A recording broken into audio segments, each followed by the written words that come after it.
Last game on Friday, we had 8 o'clock. We got Utah State, which is 1-1. Traveling to Air Force, is 2-0. Air Force favored by 9 on CBS Sports Network. I believe Air Force is one of 3 Mountain West football teams I'm still talking about. They're still in playoff contention, at least somewhat. Cooper Legis for the Aggies went 46 of 64, thrown for 338 yards, 3 touchdowns, 1 interception. Rasul Faison on the ground has had 12 carries for 154 yards and a touchdown, and Terrell Vaughn had 23 catches for 166 yards and 3 touchdowns. Zach Larrier has gone 3 of 6, thrown for 109 yards, 1 touchdown, 0 interceptions. He's also led his team on the ground, 33 carries for 164 yards, 2 touchdowns. And Jared Rosnos had 2 catches for 95 yards and a touchdown. He is 2/3. He is 66% of all receiving yards and 100% of all receiving touchdowns. It's actually a tied series all time, 5-5. Last 2 games have gone to Utah State, though, in 21 and 2022. Air Force leads the series 3-2 in 1-possession football game. So if it's close, Air Force barely has the edge there. Half these games have been close in the series, which is kind of cool. It's weird the last 2 games have gone to Utah State because Utah State has not had the best past 2 years of college football, and Air Force has been a damn good football team for the past 2 years. This is a double-digit win seasons, I think 2 years in a row now for the Falcons. This is a good Air Force team. This is an Air Force team that's well coached.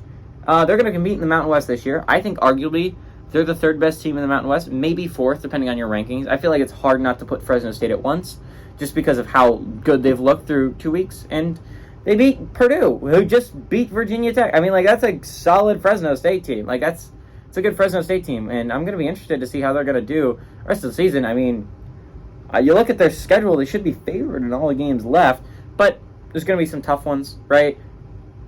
You're talking about arguably the biggest contender. Wyoming looks hella tough, right? Ask Texas Tech. That's a good Wyoming squad. That is a good Cowboys team right there. That's going to be a hard one to beat. Boise State should also be good. They're 0-2. But one of them was against a top 10 school right now in Washington, and the other one was against a good UCF team, and it was a very close, hard-fought victory for UCF. It's a good UCF team. I wouldn't be too embarrassed about it as Boise State. I'm excited to see how Boise State heads into Mountain West football. But Air Force is definitely in that top 4. If you're talking about top 4 football teams, I mean, arguably you're going to throw San Diego State in there because for sure they lost to UCLA, but their defense looks really good this year, obviously because it's San Diego State. There's going to be some teams you could arguably throw in there if you're talking about pretty good universities, pretty good teams that could be competing for Mountain West this year. Air Force has got to be in that conversation. They're a really good squad. The Falcons are a good football team. They should be competing this year for a lot of things. I don't know that about Utah State. I mean, I believe in the head coach at Utah State. He did great things at Arkansas State, moves to Utah State, immediately makes them a pretty good football team. He had them competing a couple years in a row. But Utah State hasn't been themselves lately, and until I see something different, I got to go with Air Force. Air Force eked by they didn't win by a whole bunch against Sam Houston State, but Sam Houston State's defense is really good. Air Force's defense is arguably better than that, or Sam Houston State's offense is really incompetent. I think it's a combination of both. Air Force is a really good school. I like Air Force to win and cover at home on CBS Sports Network.